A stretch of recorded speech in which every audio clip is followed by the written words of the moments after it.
शिक्षा में संस्कृति, मर्यादा और विज्ञान का समावेश जरूरी। विधानसभा अध्यक्ष देवनानी। विधानसभा अध्यक्ष वासुदेव देवनानी का 1 दिवसीय हनुमानगढ़ दौरा।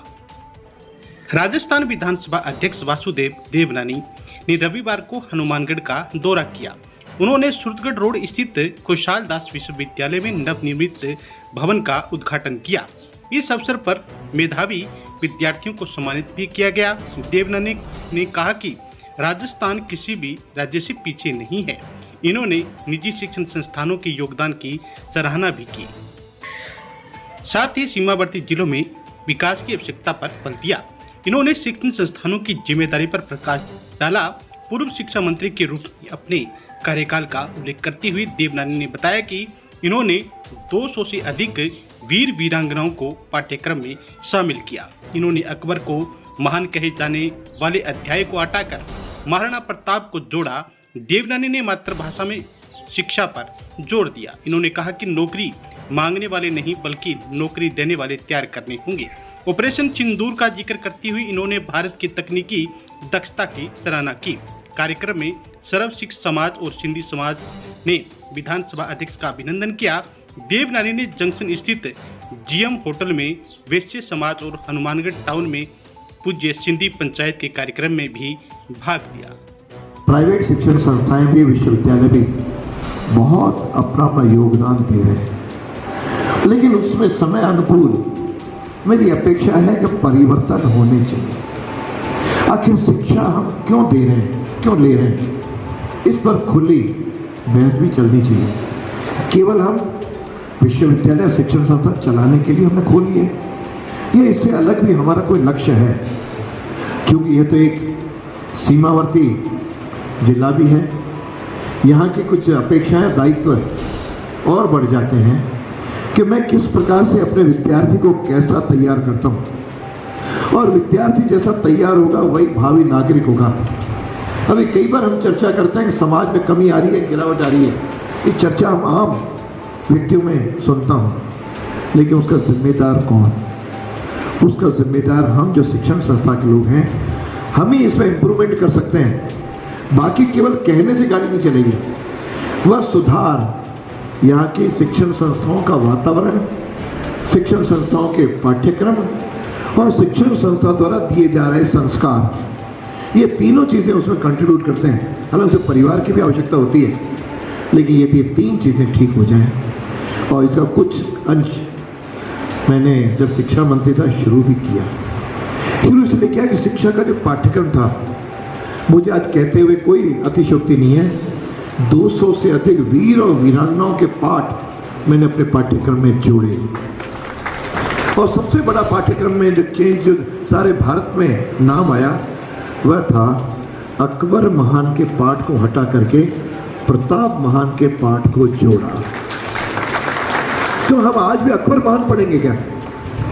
वो एक आक्रमता था। इसी तरह बाकी भी जगह महापुरुषों के, मुझे ध्यान है महात्मा बुद्ध, गुरु नानक देव, इन सब के पाठ्यक्रम हमने उसमें जोड़े। तो संस्कार युक्त शिक्षा होगी तभी नया जीवन खड़ा होगा।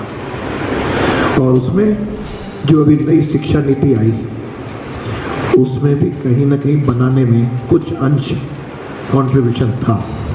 और अंतिम बार जब कस्तूरी रंजन के साथ बैठे तो उसमें जो कुछ सुझाव थे उसे इनकॉर्पोरेट हुए। उसमें यह भी था अपनी भाषा में शिक्षा हो। आज भी सिख समाज के लोग कह रहे थे, उस समय हमने पंजाबी एकेडमी मेरे पास थी, तो पंजाबी एकेडमी का भी हमने स्थापित किया था। अब अध्यक्ष नहीं है, वो एक सरकारी प्रक्रिया है, आपकी बात वहाँ तक पहुँचाऊँगा। देखिए, एकेडमी खोली, यानी अलग अलग समाजों के व्यक्ति अलग अलग शिक्षा के क्षेत्र में काम ये प्रारंभ किए। और उसके तहत अभी जो नई आवश्यकता लगती है वह यह कि स्वावलंबी शिक्षा बने। हम नौकरी मांगने वाले विद्यार्थी तैयार नहीं करें, हम नौकरी देने वाले ही लोग तैयार करें, तो जाकर के समाज और देश का आगे बढ़ेगा। और हमारे में क्वालिटी है। यह तो आज यदि क्वालिटी समझनी हो तो आपको ध्यान होगा कि जब अमेरिका के पहले के राष्ट्रपति क्लिंटन थे, उन्होंने कहा था ए अमेरिकियों पढ़ाई करो नहीं तो भारत वाले आ रहे हैं। इसका मतलब भारत जो है इतना महान है कि यहाँ की शिक्षा के इतने ऊंचे हैं।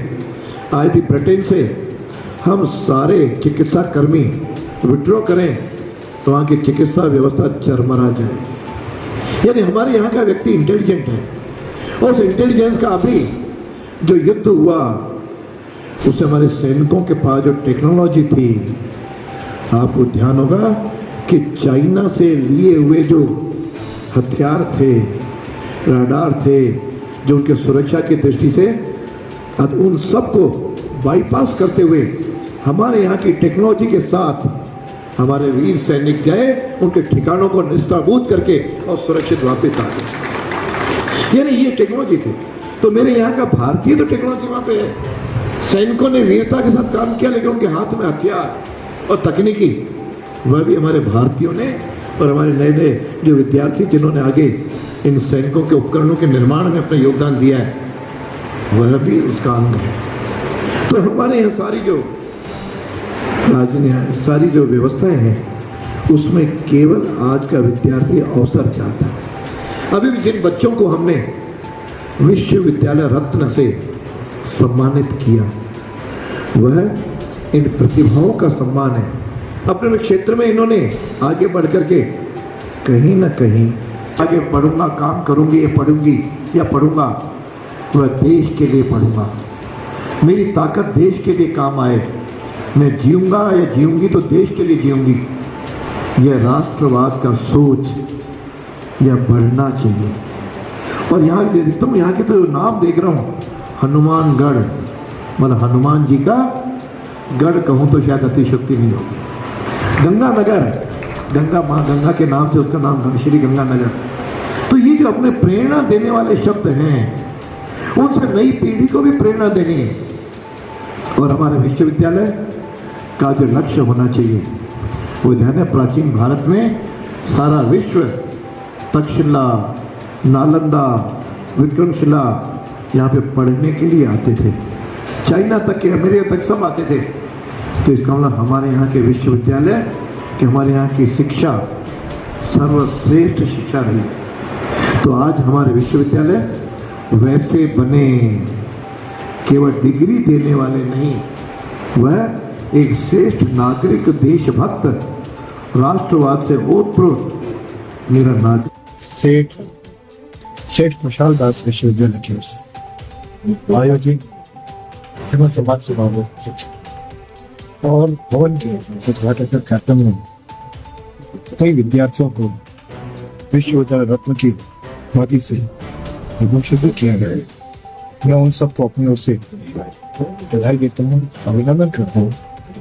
इस नई पीढ़ी से शामिल करता हूँ कि वे इस पुरस्कृत होने से अपनी पढ़ाई को, अपने जीवन को परिवार, समाज, राष्ट्र को समर्पित करें, ताकि राष्ट्रवाद को बल मिले, दूसरे दिनों के पहलगाम की घटना मिले।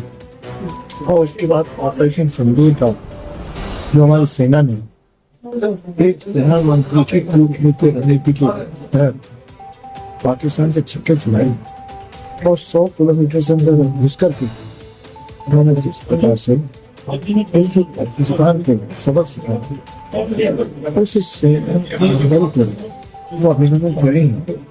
साथ में हम हमारी पढ़ाई में हमेशा राष्ट्र को प्रथम रखते हुए काम करें। यह विश्वविद्यालय के कोर्सेज भी चला रहे हैं, पैरा मेडिकल भी चला रहे हैं, कृषि के क्षेत्र में भी काम कर रहे हैं। इस सीमावर्ती जिले में इस प्रकार की शिक्षा का जो उन्होंने कदम आगे बढ़ाए, वे साधुवाद के पात्र हैं।